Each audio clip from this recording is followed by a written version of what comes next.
आपल्या राज्यकर्त्यांना या गोष्टीचा विसर पडला की भारत जसा गावात राहतो तसा भारत शहरांमध्येही राहतो। अन्न वस्त्र निवारा, शिक्षण, आरोग्य, रोजगार याकरता गावातनं लोक शहरात येतात। शहरात येणाऱ्या गरिबांना, मध्यमवर्गीयांना सुखसोयी देणं, त्यांच्या जीवनाला सुकर करण्याकरता व्यवस्था करणं ही देखील शासनाची जबाबदारी आहे।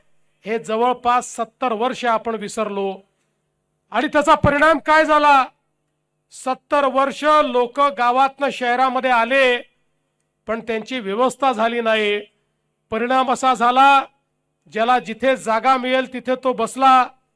झोपडपट्ट्या तयार झाल्या, अतिक्रमण झाली, पिण्याच्या पाण्याचा प्रश्न निर्माण झाला, लोकसंख्या वाढल्यामुळे घनकचऱ्याचा प्रश्न निर्माण झाला, नाल्यांमधनं गटारी व्हायला लागली, त्या ठिकाणी आपल्या विहिरींमध्ये, आपल्या तलावांमध्ये, आपल्या नदीमध्ये हे सगळं घाण पाणी जायला लागलं। आपलं जीवन प्रदूषित व्हायला लागलं। शहरं ही मोठ्या प्रमाणात बकाल व्हायला लागली। शहरी जीवन हे कुठेतरी खराब व्हायला लागलं।